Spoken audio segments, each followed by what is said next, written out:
রমজান যত কাছায় তত বেশি আমাদের মুদি দোকানদারেরা, খাদ্য আইটেমের দোকানদারি যারা করেন, কেনাবেচা যারা করেন, সেই সমস্ত ভাইদেরকে দেখা যায় তারা রমজানের অনেক আগে থেকে মাল পেছনে সরায় রাখেন, গুদামজাত করে রাখেন। উদ্দেশ্য রমজানের ঠিক আগ মুহূর্তে বা রমজানের শুরুর দিকে যাতে ক্রাইসিস সৃষ্টি হয়ে যায় বাজারে। আর ক্রাইসিস সৃষ্টি হলে তখন এবার তিনি বাহির থেকে মাল এনে অনেক বেশি মুনাফা খেয়ে তারপরে সেটা বিক্রি করেন। এটাকে হাদিসের ভাষায় বলা হয় ইহতিকার। ইহতিকার সম্পর্কে উলামা ইকরামের মত হলো, যদি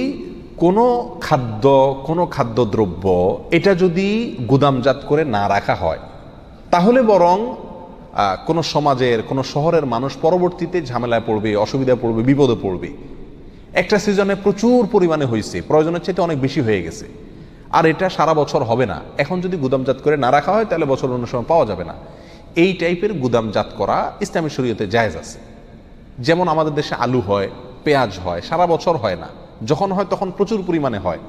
এগুলো যদি প্রয়োজনের অতিরিক্তটুকু গুদামে না রাখা হয় তাহলে অন্য সময় মানুষ পাবে না। সেজন্য এই গুদামজাত করা ইসলামী শরীয়তে কি আছে?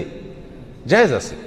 কিন্তু এর বাইরে এই রমজান উপলক্ষে যে গুদামজাত করা হয়ে থাকে, চিনি সরায় রাখা হয়, ছোলা সরায় রাখা হয়, বেগুন মার্কেট আউট করে দেওয়া হয়, আপনার কাঁচামরিচ এগুলো সরায় রাখা হয়। উদ্দেশ্য যে রমজান কাছায় গেলে যখন ক্রাইসিস শুরু হবে তখন এগুলো বের করে বেশি দামে বিক্রি করা। এই গুদামজাত করা সম্পর্কে সংখ্যাগরিষ্ঠ ওলামা ইকরামের মত হলো এটা হারাম একটি কাজ। অবশ্য কোন কোন ওলামা ইকরামের মত এটা মাকরুহে তাহরিমি, সর্বাবস্থা এটা নিষিদ্ধ এবং প্রচন্ড ভয়াবহ একটি কাজ। আল্লাহ আমাদেরকে মাফ করুন।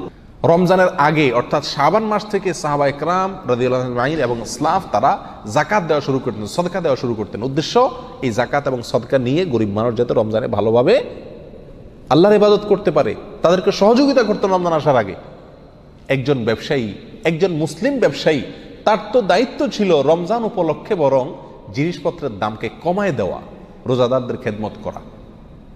সারা বছর ব্যবসা করা হয়, এটা তার নেকামলের অংশ ছিল, এটা সুযোগ ছিল সওয়াব কামানোর। কিন্তু আক্ষেপের বিষয়, আমরা বরং এর উল্টো পথে হাঁটি।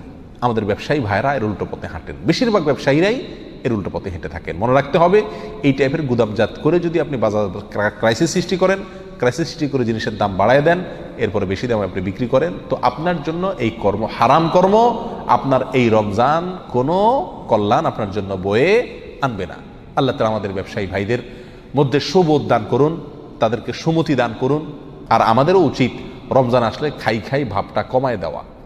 ব্যবসায়ীরাও বুঝে ফেলছে যে আমাদের দেশের মানুষেরা রমজান মাস আসলে খাই ভাব বেড়ে যায়। সারা বছর নাস্তায় এত আইটেম খায় না, রমজান ইফতারিতে যত আইটেম খায়।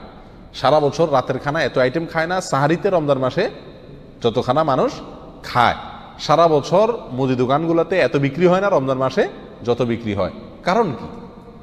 এই মাসে তো বরং দিনের বেলায় অর্থাৎ 12 ঘন্টা খানাই নিষেধ করে দেওয়া হয়েছে, সেখানে আরো খানার হিড়িক আরো বেড়ে যাচ্ছে। এই জন্য ব্যবসায়ীরাও কি করে? অসাধু পথ অবলম্বন করে। আল্লাহ তাআলা আমাদেরকেও হেদায়েত দান করুক, আমাদের ব্যবসায়ী ভাইদেরকেও হেদায়েত দান করুক।